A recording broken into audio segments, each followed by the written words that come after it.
I had counted the steps from the holding room to the auction stage 3 times that morning, and 3 times I had arrived at the same number, 42. I needed to know something, and the men who had brought me here were not the sort I wanted to ask. My name is Mira. I am 22 years old. My father has been dead 7 months. The debt he left behind is older than I am. The room they had put me in was clean, at least. That had surprised me. There was a fire in the grate, a basin of warm water, a wooden chair, and a square of unembroidered linen folded on the chair's seat for me to put on when the time came. The linen was the part that made it worse. Someone had chosen plain over pretty, so that no one in the crowd could accuse them of dressing me up. I left the linen on the chair. I was already dressed. If they wanted me different, they could come and tell me so themselves. Outside, the pack was assembling in the great timber hall the Iron Territories used for these things. I could hear them through the wall. The low, rolling sound of a crowd that had paid to be entertained and was settling in to enjoy itself. Some of them would be there for sport, some for business. A few, the worst few, had seen the notice posted at the crossroads and wanted to see what the daughter of Owen the defaulter looked like before the bidding closed.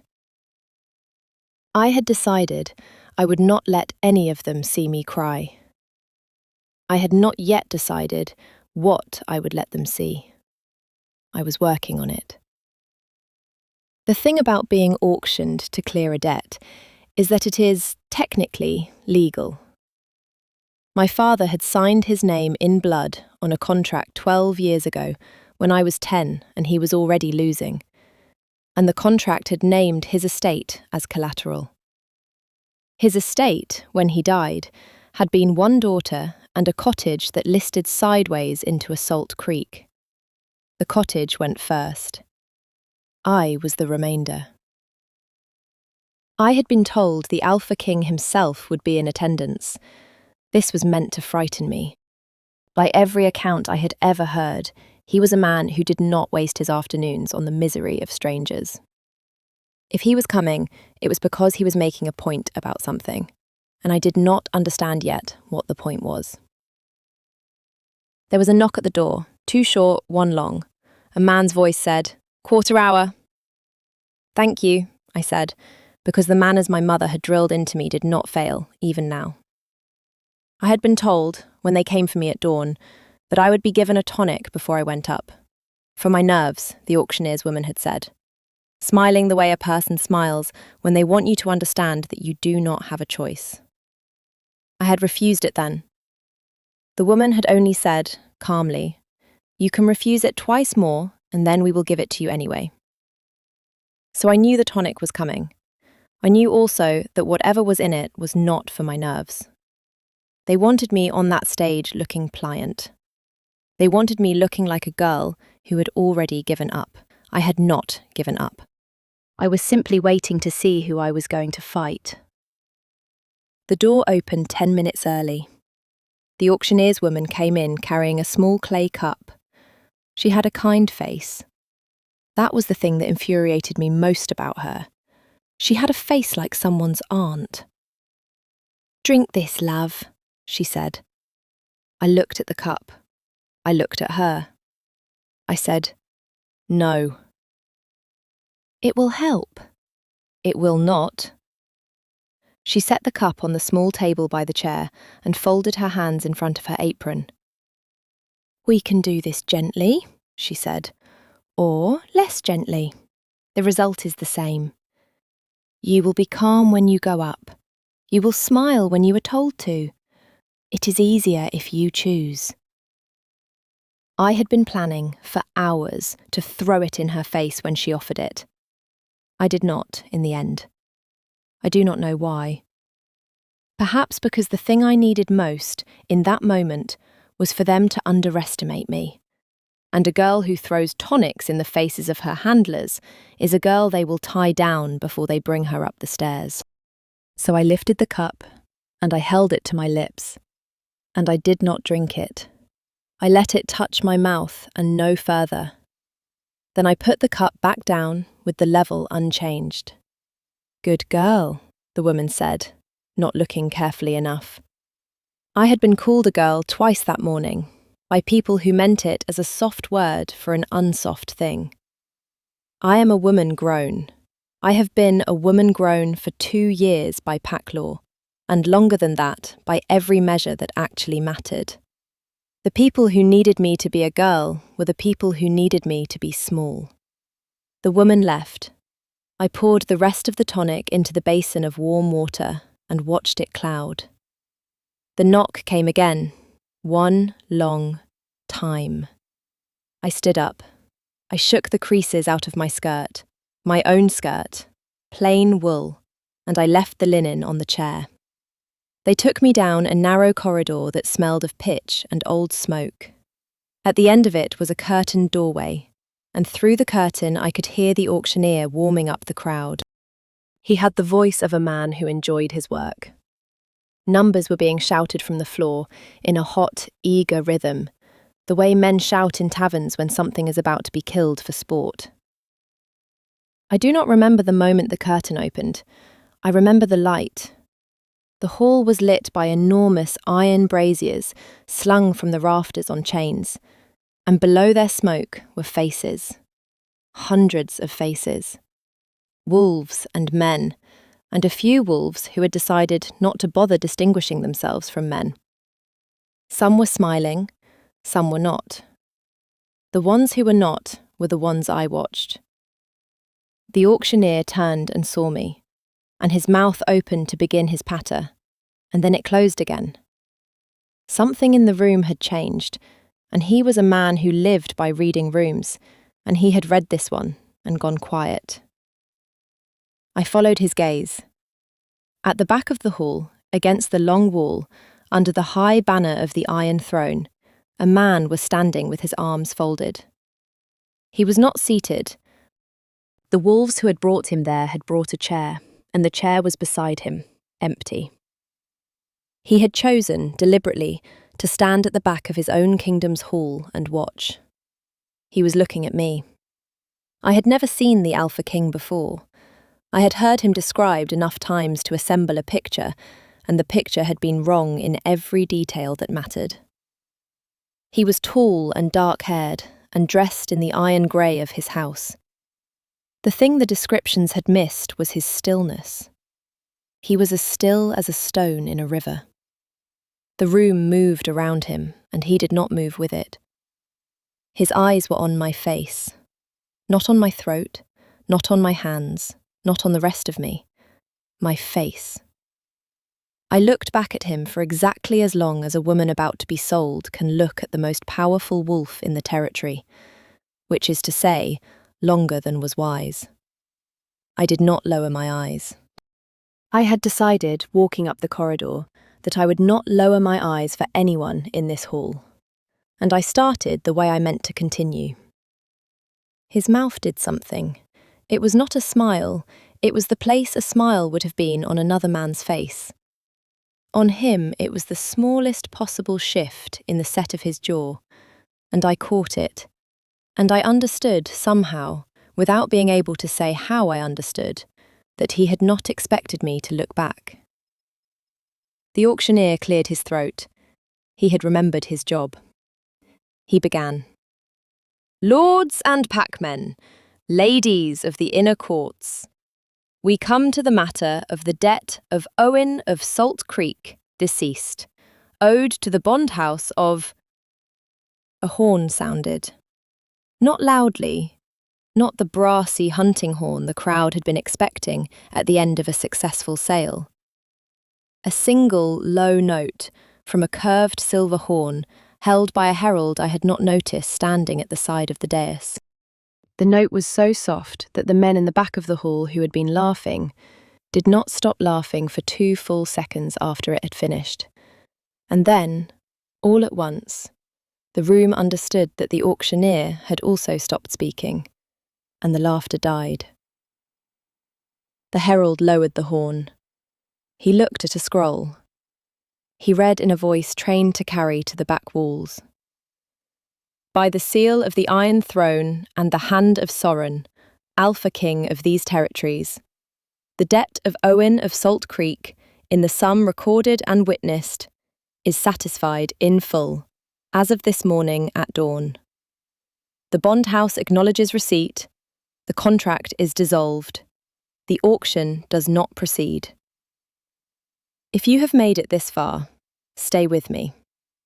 What happens next is the part I still cannot quite explain, and I have had a long time to try. Subscribe if you want to hear how it ends. I want you here for the rest. The hall did not erupt. I had expected it to erupt.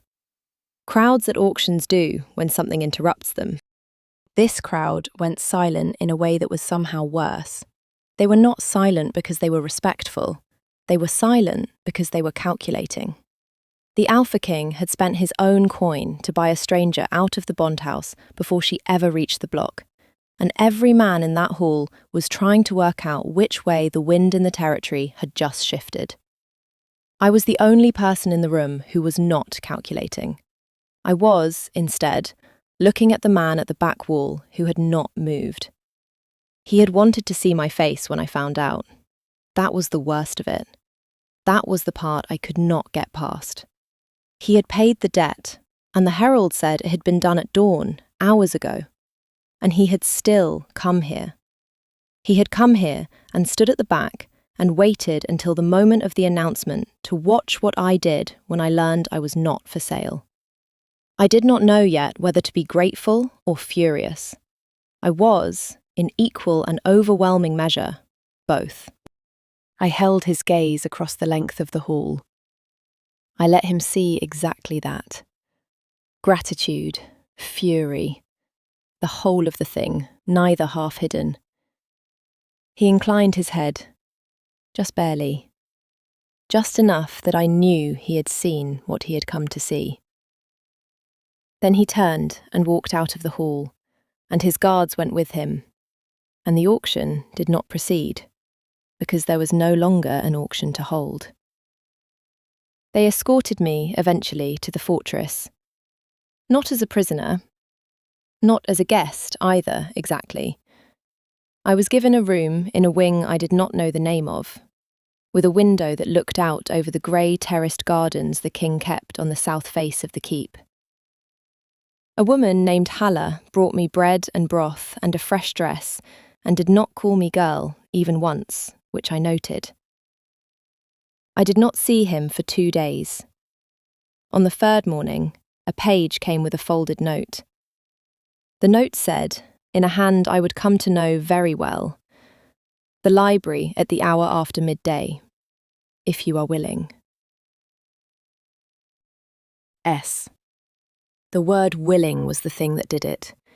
He could have summoned me. He was a king. He did not summon. He asked, and he left me the option of refusal in plain ink. The dress was mine. The door of my room was not locked. The page who brought the note had bowed and waited for an answer before leaving. I went. The library of the Iron Throne was the largest room I had ever entered. The ceiling was so high that the upper shelves disappeared into shadow, and the shadow smelled of cedar and old vellum and wood smoke from a hearth banked low at one end. He was at the hearth. There was a chair on either side of it. The chair on his right was empty. He stood when I came in. I had not expected that. "Mirror of Salt Creek," he said. "Your Grace." "Soren," he said. "When it is the two of us, Soren is enough." I sat in the empty chair. He sat after I did, which I also noted. There was a long quiet between us. He was not a man who used speech to fill silences. He sat with it like a thing he had earned the right to. "I have a question," I said. "I am going to ask it once." "Ask." "Why?" He was looking at the fire. He did not look at me. I think, in hindsight, he had been hoping I would ask something easier first. I had not. "The debt was unjust," he said. "Many debts are unjust. You did not pay them. No. So? A long pause. I have been buying out the auction debts of this territory for 6 years, he said, quietly, through a clerk. Your father's name was on the list. I came to it 3 months ago. I was slow. Slow. There were other names ahead of his. I worked through them in the order they came due. I did not know about you until the bondhouse posted the notice. When I saw it, I went down to the record room and asked the clerk why your name was on a stage and not on his ledger as already settled. I sat with this for a moment. I have been buying women out of auctions. Women and men and children, mostly women. The bondhouse leans on the daughters. For 6 years. 6. How many? 138, he said, the way a man reports a fact that has cost him something private to come by. I had been preparing, the whole walk from my wing of the fortress to his library, to be furious with him for the spectacle of the hall. I had rehearsed it. I had not been ready for 138. You came to the hall yourself, I said. Yes. Why? He looked at me then. The fire was on the side of his face, and his eyes were the same iron grey as his colours, and I understood, for the first time, what people meant when they said an alpha's wolf was visible behind his eyes. It was visible behind his. It had been visible all along. I had simply not known what I was looking at. Because the notice had been posted for 3 days, he said, and the bondhouse had refused, twice, to remove it after the debt was settled. I paid before dawn. They were still going to put you on the stage. They. There is a woman on the inner council, he said, who arranged for the notice to remain posted, who instructed the auctioneer to proceed regardless, who paid, this morning, for a tonic to be administered to you before you went up. I came because if I had sent only the herald, I am not certain you would have left that hall. I looked down at my hands. They were steady. I had not known they would be. What is her name? I said. Brigida. Lady Brigida of the Inner Court. She has opinions about who I should and should not be spending my reserve on. And you are telling me this. You asked. You could have told me you paid the debt and left it there. I could have. He did not finish the sentence. The sentence had wanted to end, but I will not lie to you, and he had judged, correctly, that saying so would be a thing he had not yet earned the right to say. I stood up. He stood when I stood. We were looking at each other across a distance of perhaps 4 paces, and the distance felt like a thing I could feel the shape of. I do not know what I am yet in this fortress, I said. No. I am not your debt any more. You were never my debt. I do not own debts. I pay them. What am I then? A guest, he said, for as long as you want to be. You can leave tomorrow. There is a carriage at the south gate at any hour. You have only to ask. I did not leave. He had to have known I would not leave, but the offer was real. I knew he would have walked me to the carriage himself if I had asked. Lady Brigida moved on the 5th day. I had spent the days walking. The grey gardens, the long corridor with the high windows, the small chapel built into the east wing where someone had carved the names of the pack's dead into the lintel. I had eaten in the great hall once, at the king's right hand, in a chair that had clearly been empty for a long time before me. The hall had noticed. Afterward, in the corridor outside, Lady Brigida had stopped me. She was beautiful, the way a knife is beautiful, when it has been kept very clean. You should leave, she said conversationally. Tonight, if you can. There is a carriage at the south gate at any hour. He told you so himself. He did. Then take it. The court will eat you. I have seen prettier girls than you walk in through that door, and I have watched what is left of them walk out. You have been making a study of it. I have been keeping a list. She smiled. She inclined her head. She walked past me down the corridor in the rustle of her good wine-coloured silk, and I understood that I had just been threatened, in plain language, by a woman who had paid for a tonic that very morning. I did not leave that night. I went to my room and I did not sleep. I was called to the council chamber that morning. The Alpha King was already there, at the head of a long oak table, and Lady Brigida was standing at the other end of it, and she had brought papers. "Your Grace," she said as I came in, "I would ask the assembled council to consider whether the payment made in the matter of the Salt Creek debt was made under sound judgment or under the influence of an irregular emotional condition." The room was perfectly still. "You are asking," the king said, "whether I was in my right mind when I paid a debt that was not mine." "I am asking," she said, sweet as honey going off, "whether the bondhouse contract can stand as voided when the payer was distracted. A king under the influence of his wolf, in the matter of an unsworn mate, has been considered impaired. The contract could return to its original terms. The bondhouse would, of course, refund the sum." I had read enough pack law in my father's small library to know what she was doing. She was trying to put me back on the block. She was using the bond as her lever. She had decided that the only thing in this room she could not outmaneuver was a king's pride, and so she was going to publicly call him a man who had let his wolf write a cheque. I looked at Soren. He was not looking at her. He was looking at the table. He was, I realised with a strange jolt, deciding how much of his pride to spend.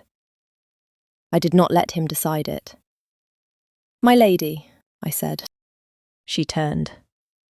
"I am 22 years old," I said, "and I was raised in a house where my father read me the bondhouse statutes aloud at supper for entertainment, because he had no money and no other amusements. I know the law. The clause you are citing requires the payer to repudiate the payment himself, in person, before a council. The king has not done so. He will not. He paid the debt in coin, with witnesses, before dawn. The bondhouse acknowledged the receipt. That is the end of the legal matter." A long pause. "However," I said. I had not planned the however. It came out because the rest of what I was about to say needed somewhere to land. "However, there is, in the old pack law, a clause permitting a debtor's heir to seal her name out of the ledger by oath, if she has the standing. I have read the clause. The standing belongs to the heir, not the debtor. I have it. I would like to use it now."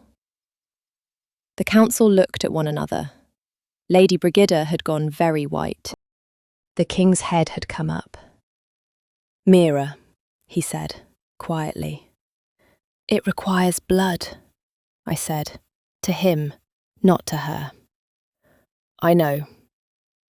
"It is not necessary."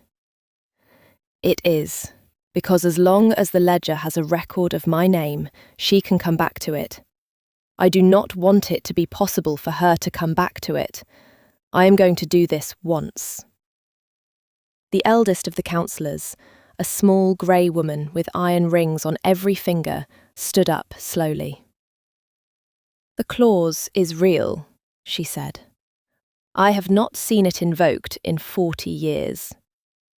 You will see it invoked today," I said, "if the king will permit." He could have refused. He had the standing. He looked at me across the length of the table, and I watched him understand, in real time, that he could not refuse without taking the thing away from me. He could not take the thing away from me. So he did not. Permitted, he said, and his voice was rougher than I had heard it. The counsellor brought a knife. The knife was small and clean. The ledger itself was brought in by 2 clerks, an enormous bound book with my name written in it in my father's hand 12 years ago, and crossed through that morning at dawn in another. The crossing was not enough. The clause required my name to be written under my own blood in the margin, sealing the entry as closed by the heir's hand. The blade went into the soft of my palm. I did not flinch.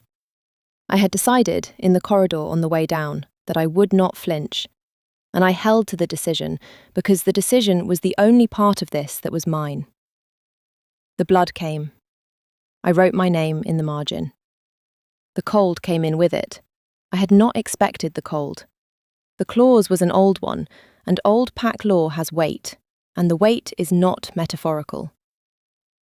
As I wrote my name, the air around the ledger went colder than the hearth in the room should have allowed, and the cold drove into the bones of my wrist and up into my shoulder. The ledger was older than the bondhouse. It did not give up a name without taking something in exchange. It was taking the warmth out of my writing hand. I finished the name. I set down the pen. The cold did not go. Soren was beside me. I had not seen him move. He had crossed the length of the table without my noticing, because I had been looking at the ink. And now he was beside me, and he was looking at my hand, and the cold was driving deeper, and I could feel my fingers beginning not to obey. "Take my hand," he said. I did. His hand was warm in the way a hearth is warm, the way a banked fire is warm under ash. And the cold met the warmth, and the warmth held. And slowly, over what was probably 10 seconds and felt like a year, the cold in my wrist began to retreat. He did not let go until my fingers moved on their own. The counsellor closed the ledger. "Sealed," she said.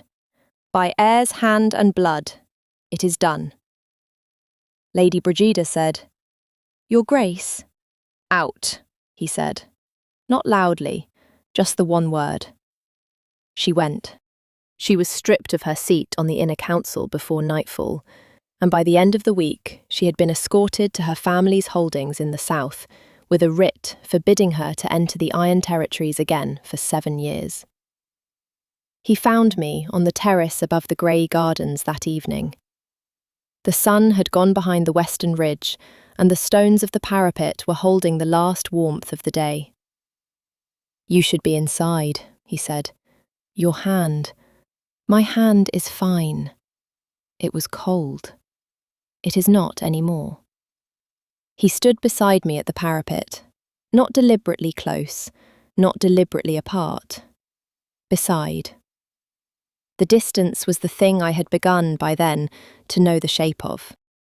"I have been buying out the debts for 6 years," he said, "because I came to this throne at 26, and the first auction I attended I could not eat for 3 days afterward. I told the council I would end the practice. They told me, politely, that I could not, because it had been law since my grandfather. So I began ending it anyway, by purchase, one name at a time. You did not tell me in the library. I did not want you to feel grateful. I do not feel grateful." He looked at me. "I feel," I said, "something else. I have not finished naming it. When I have, I will tell you." He nodded. He did not press. "There is a thing," he said, "I would like to say. Once. And then I will not say it again until you ask me to." "Say it." "My wolf knew the moment I saw you in the hall. I did not. I am slow sometimes, I have been told.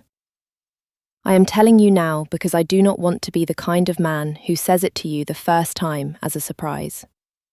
You should have the chance to know and to decide, and to be unhurried." I looked at the gardens. I looked at the western ridge.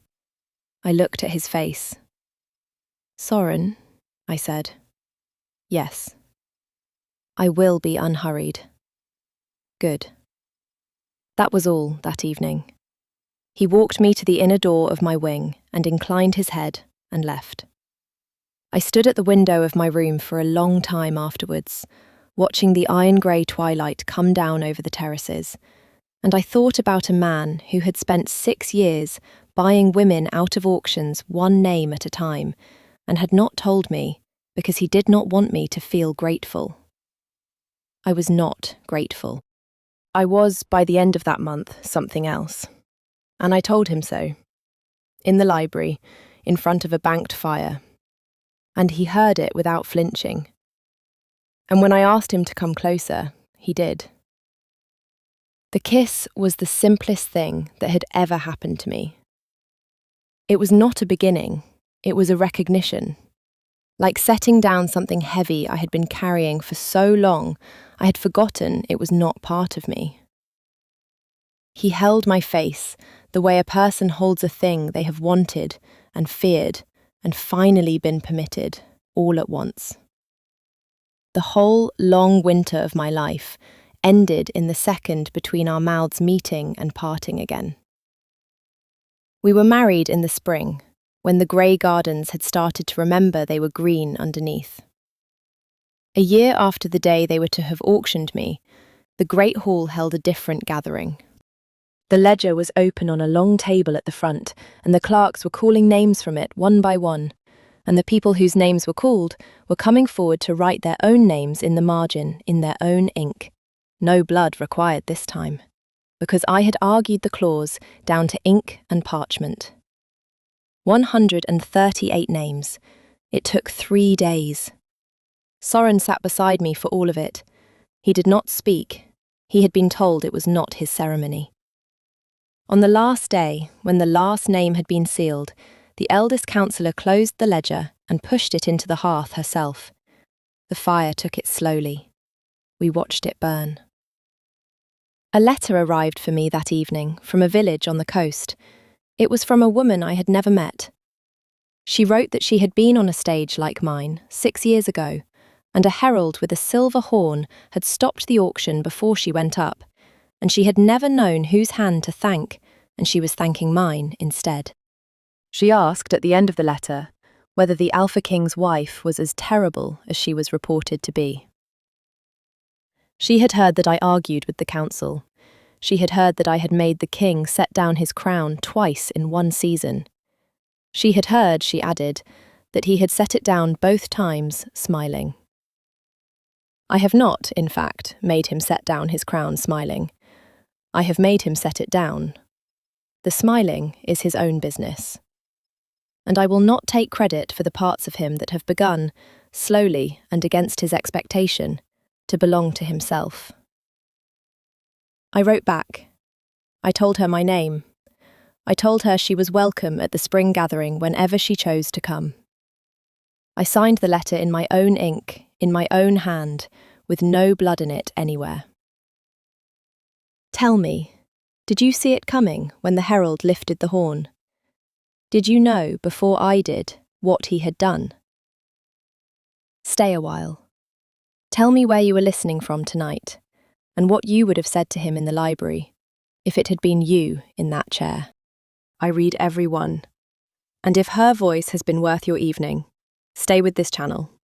There is more of this world to come, and more of her side of the story.